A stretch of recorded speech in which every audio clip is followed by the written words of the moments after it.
Hey everybody, Kyle Goeth here from GoatFilmReviews.com and the Goat Film Reviews YouTube channel, and I've got my quick reaction, my first thoughts for the new Taika Waititi directed film, Next Goal Wins.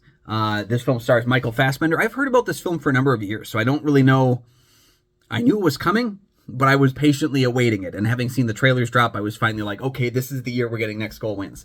I'm a fan of Taika Waititi. I've liked a number of his films. I'm a big proponent of Hunt for the Wilder People. Anyone who has not seen Hunt for the Wilder People, race out and see it, for one thing, because it's fantastic. It's his best work by far. I've liked his Marvel stuff. I liked his non-Marvel stuff. I've liked his style that he brings to a film. Even when, in the case of like Thor Love and Thunder, something that I don't know that all the jokes land. I think more of them land than not, but like in general, I think it does miss a few of the jokes. This film is a little bit more restrained. It's nice to see Taika Waititi using his style on different substances. Early on in his career, he did a lot of childlike wonder, and really he directs films almost like a child. I don't mean that as a slight, but like he has a pretty heavy fantastical whimsy to what he puts on screen there. You got that with films like Boy. You've got the heavy satire of What We Do in the Shadows, the feature film he did, Hunt for the Wilder People. But then also there's a childlike playfulness to even the Thor films.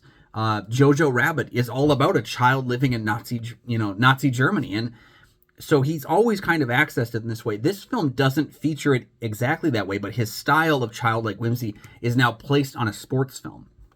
And that's a really cool idea. Again, I like these unconventional sports films that usually showcase things I didn't know as much about. And I would say this film has a lot of close ties to Eddie the Eagle, The Phantom of the Open, and the idea of having the absolute worst soccer team in existence that played the worst soccer game in professional sports existence getting a hire in a very Ted Lasso-like way of like a down-on-his-luck guy who needs to kind of come in and reawaken the team is a fascinating story. And again, I didn't know anything about this story. I don't follow professional soccer, so it's never been something I've been aware of.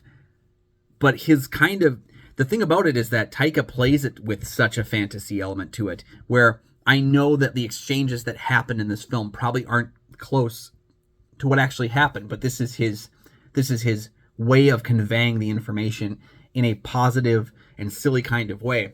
I think his protagonist, played by Michael Fassbender, he plays the soccer coach that comes in who's basically drinking himself to death, has some personal problems in his past that we're trying to mine through in the film. And I will say, I think the eventual reveal is pretty standard. I think I figured out what was going on with his personal life 10 minutes in, probably. And I think it was pretty obvious. It's a little bit hand overplayed.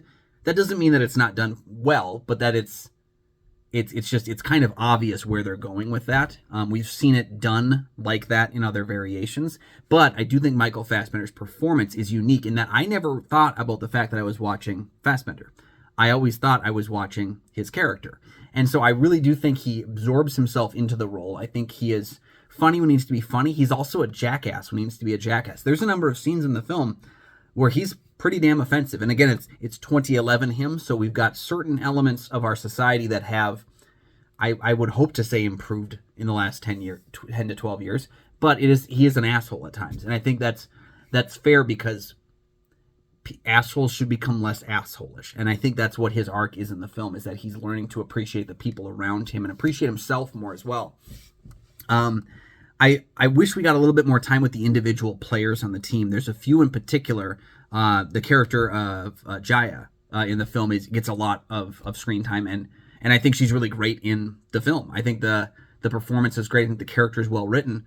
I don't think we got enough of that from the other characters in the film. I would have liked more of that, because again, like when it feels very Ted Lasso-ish, but again, Ted Lasso ran for 30 episodes at like 30 to 45 minutes a piece, so we got a lot with the team.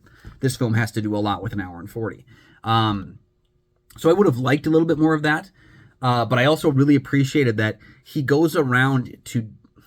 goes around his way to not exactly do a traditional sports film, not just in the focus of who the film is about, but the idea that he's not really showing us full games. It's a lot of practice scenes. It's a lot of character moments of them getting to know each other.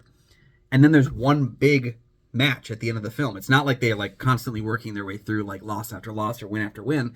It's that they're just trying to get a goal. Like they're just trying to get one single goal so that they can say that they did better this year than they've done any previous year. And I think that's hilarious. On that note, the movie is incredibly funny.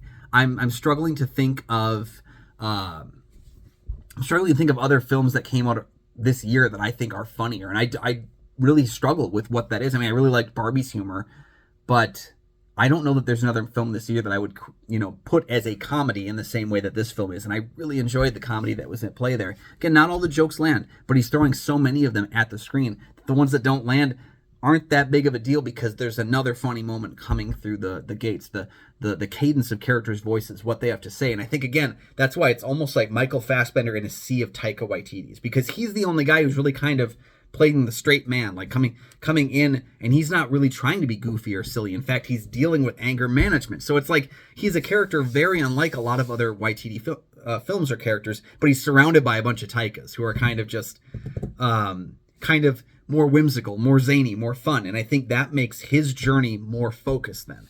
So overall, I really liked Next Goal Wins.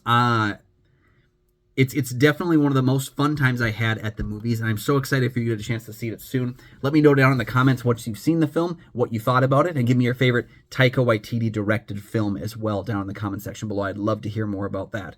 While you're down there, please like and subscribe. There are 2 free things you can do that help to support the channel immensely as you do, and you never miss new episodes of the show as they drop. You can also find Goat Film Reviews on .com for my written reviews. You can find Goat Film Reviews on Facebook. You can follow me personally at Almighty Goatman on Twitter, Instagram, Letterboxd, and Threads. And you can find my show Kyle and Nick on Film that I co-host with Nick Plotachuk from the St. Paul Filmcast. We have new episodes Mondays.